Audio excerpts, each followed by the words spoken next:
She cried on the phone, said she needed me. I didn't know she meant as free labor. Before starting the story, please subscribe and like the video and listen through end for chill. The first snow of December was falling outside my apartment window when my phone rang. I almost didn't answer. It had been months since my mom last called. We texted occasionally, polite, distant updates that felt more like newsletters than conversations. I had learned not to expect warmth. Not from her. Not anymore. But something about the timing unsettled me. I answered. "Sweetheart," she said, and her voice cracked in a way that felt rehearsed. "I've been meaning to call." I sat on the edge of my bed, phone pressed to my ear, watching snow collect on the fire escape like soft, quiet dust. "What's wrong?" I asked. She inhaled shakily. I miss you. The holidays are coming and the house feels so empty without you. It doesn't feel like Christmas if my child isn't home." My stomach tightened. She hadn't called me her child in years. "I know it's a lot to ask," she continued quickly, "but could you come home? Just for the holidays. I need you. We all do." The word need hit harder than love ever had. I hesitated. Flights were expensive, time off work wasn't guaranteed, and more than that, going home meant reopening old wounds I'd spent years learning how to close. But then she cried. Not loud sobs, quiet, controlled tears, the kind meant to convince you they were real. "I wouldn't ask if it wasn't important," she whispered. "Please." Against my better judgment, I said yes. I booked the flight that night. 3 days later, I stood in an airport terminal holding a coffee that had already gone cold, watching families reunite at the gates. Children ran into open arms, couples kissed, parents hugged their grown kids like they were afraid they might disappear. I wondered what it would feel like to be welcomed like that. The flight home was turbulent, not just in the air, but in my chest. Memories rose uninvited, holidays where I felt invisible, dinners where my achievements were minimized, laughter that stopped when I entered the room. I told myself this time would be different. She sounded different. My mom hugged me tightly when I arrived, too tightly. "I'm so glad you're here," she said into my hair. "I don't know what I'd do without you." The house looked the same. Same floral couch covers, same ticking clock in the hallway, same smell of pine cleaner mixed with something faintly bitter, like old resentment. My younger brother Mark waved from the kitchen. His wife Emily smiled politely. Their toddler sat in a high chair, banging a spoon against the tray.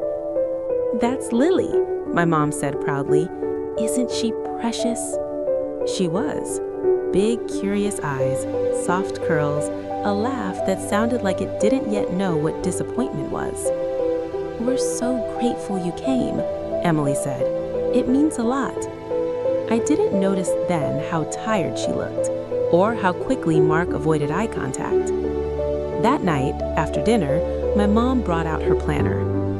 "I just wanted to go over a few things," she said casually, flipping pages.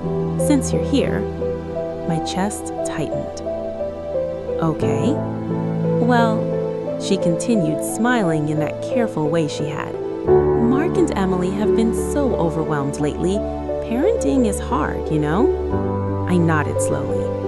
"And I thought," she said, smiling again, "since you don't have kids and you're on vacation anyway, maybe you could help out a little." A little. That word again. "With Lily," she clarified, "just for a few days." Something inside me sank, but I told myself it was normal. Families help each other. That's what people always said when they needed something from me. "How many days?" I asked. She glanced at Mark.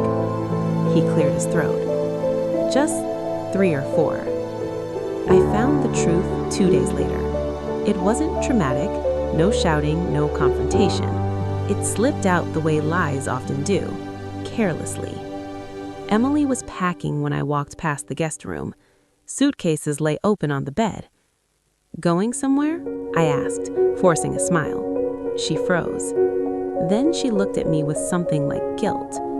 "Oh, didn't Mom tell you?" "Tell me what?" Mark appeared behind her, pale. "We're going away for a bit." My heart started pounding. "Where?" I asked. My mom's voice floated down the hallway. "Hawaii." The word landed like a slap. "For Christmas," she added lightly. "Just a quick family trip. They need a break." I stared at her. "You begged me to come home," I said slowly. "You said you needed me." She waved a hand dismissively. "And I do. Lily needs stability, and you're so good with kids." My throat burned. "So I'm here to babysit," I said. She frowned. "Babysit sounds so negative." They left 2 days before Christmas. I watched them load suitcases into the car while Lily cried in my arms, confused by the sudden absence of her parents. My mom kissed my cheek. "We'll be back soon. Everything's written down." I didn't hug her back. That night, I sat on the couch after Lily fell asleep, scrolling through my phone. Instagram lit up with photos. Beach sunsets, cocktails, smiling faces framed by palm trees. "Family vacation," my mom captioned one. I stared at the screen until my eyes burned. No one called to check on me. No, "Thank you." No, "Are you okay?" No, "We miss you." Just the soft hum of the baby monitor and the quiet realization that I had been used, not accidentally, not thoughtlessly, but deliberately. They hadn't forgotten to include me. They'd planned without me. On Christmas morning, I woke up before Lily. The house was silent. No gifts under the tree, no breakfast smells, no laughter. I made coffee and sat by the window as snow fell slower than before. I thought about the sacrifices I'd made, the boundaries I'd bent, the love I'd offered in exchange for crumbs. I realized something then, something cold and clear. They didn't see me as family. They saw me as convenience. That afternoon, my mom called. "Everything okay?" she asked cheerfully. I looked at Lily playing on the floor. "She's fine," I said. There was a pause. "You sound distant." "I am." She sighed. "Don't be dramatic. We'll bring you something back." That was it. That was the moment something inside me finally went quiet. I didn't argue. I didn't yell. I waited. I cared for Lily with tenderness and patience. I cleaned the house. I followed every instruction. And I planned. The night before they returned, I packed my bags. I left a note on the kitchen table. "I came home because you said you needed me. What you needed was help, not me. I won't be confusing those two things anymore." I kissed Lily's forehead, and I left. They called, texted, left voicemails. My mom cried, this time loudly. "You embarrassed us. You made us look bad." I didn't respond. I changed my flight, extended my stay away from them, from that version of myself. Back in my apartment, the snow had melted. I unpacked slowly. For the first time, the silence felt peaceful. I had learned something important. Not everyone who calls you family deserves access to your time, your labor, or your heart. Some people only love you when you're useful. And that's not love. That's exploitation wrapped in tradition. The holidays didn't break me. They revealed me. I learned that I don't need to earn belonging by sacrificing myself. I don't need to fly home to be seen. I don't need to shrink to fit someone else's convenience. This year, I gave myself the gift they never did: respect. The messages didn't stop. They came in waves. First panic, then anger, then something that tried to sound like love. My mom left a voicemail the morning after I got back. Her voice was hoarse, not from crying, I realized, but from talking, from explaining, from justifying herself to everyone else. "You could have waited," she said in one message. You didn't have to leave like that. People are asking questions. People. Not, I miss you. Not, are you safe? Not, I'm sorry. Just people. I deleted the voicemail without replying. That night, I slept for 12 hours straight. No baby monitor, no footsteps in the hallway, no sense of being on call for someone else's life. When I woke up, the room felt unfamiliar in the best way, like a place I had finally returned to instead of escaped. The first thing I noticed was how my body reacted to freedom. My shoulders stopped sitting near my ears, my jaw unclenched, my breathing slowed, deeper than it had been for weeks. I hadn't realized how tightly I'd been holding myself together until there was no one left to perform for. I went back to work 2 days later. A coworker asked casually, "How were the holidays?" I paused. For years, I would have softened the truth, wrapped it in humor, protected everyone but myself. This time, I said, "Eye-opening," and left it at that. A week later, Mark texted me, "Mom's really upset. She says you abandoned family." I stared at the word abandoned for a long time. It was fascinating how easily roles reversed when convenience disappeared. "I didn't abandon anyone," I typed back. "I removed myself." 3 dots appeared, then disappeared. That was the last message I got from him. Later, through a cousin, I learned the story my mom was telling, that I had offered to stay with Lily, that I'd been excited to help, that I'd left suddenly and irresponsibly over nothing. It was the same thing she'd always done: rewrite history, center herself, erase my discomfort. The difference this time was simple. I didn't correct her. I let the silence speak. Weeks passed. No apology came. Only another voicemail, calmer this time. "I don't understand why you're doing this," my mom said. "We gave you everything growing up." That sentence finally made something click. They didn't see love as something you give freely.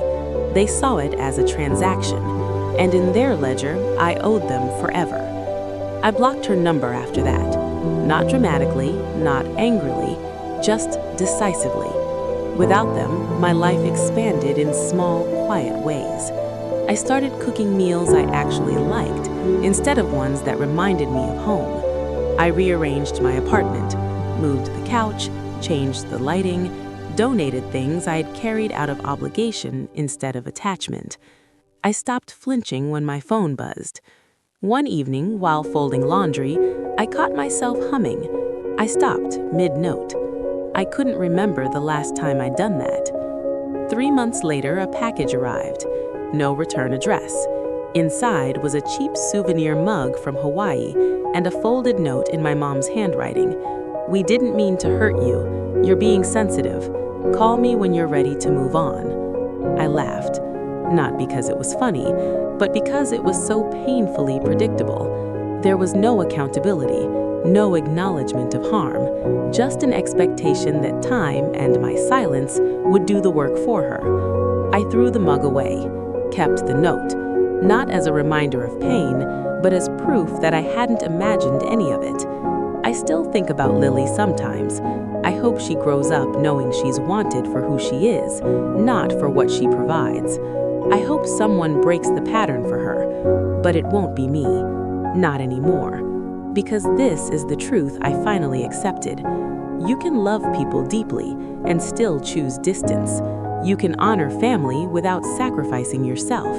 And sometimes the bravest thing you can do is leave quietly and never explain yourself again.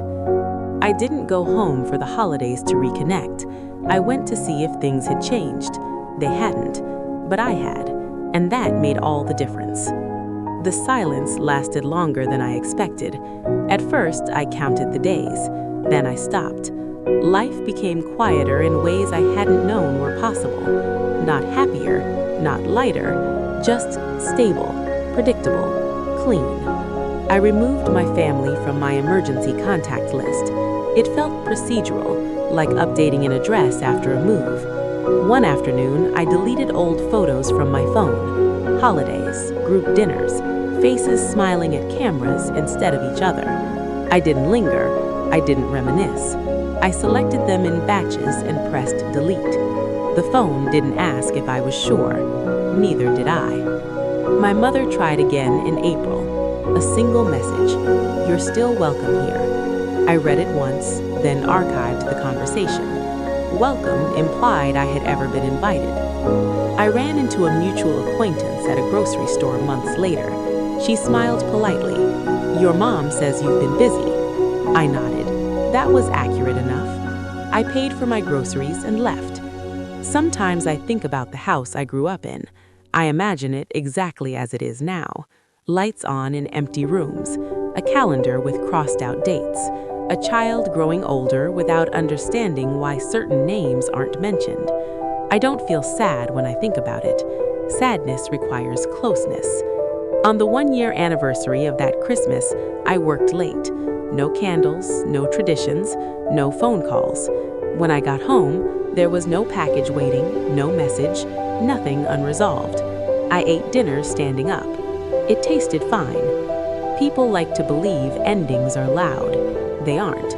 Most endings are administrative. Blocked numbers, unsent replies, absence becoming permanent through repetition. I don't wonder if they miss me. That question assumes symmetry. What we had was use. When that ended, so did the relationship. I am not angry. Anger still asks for recognition. This is something else. This is completion. Years later, while updating paperwork at a new job, I paused at the section labeled Emergency Contact. My hand hovered, then moved on. There was no one to list. I didn't feel lost when I left it blank. What surprised me was something else entirely. I realized my mother hadn't begged me to come home because she missed me. She'd begged because she needed proof I would still come when called. When I left without asking permission, the test ended. I never failed it. If that story gave you chills, drop a like, subscribe, and comment so I know you made it to the end. I've got another one. See you then.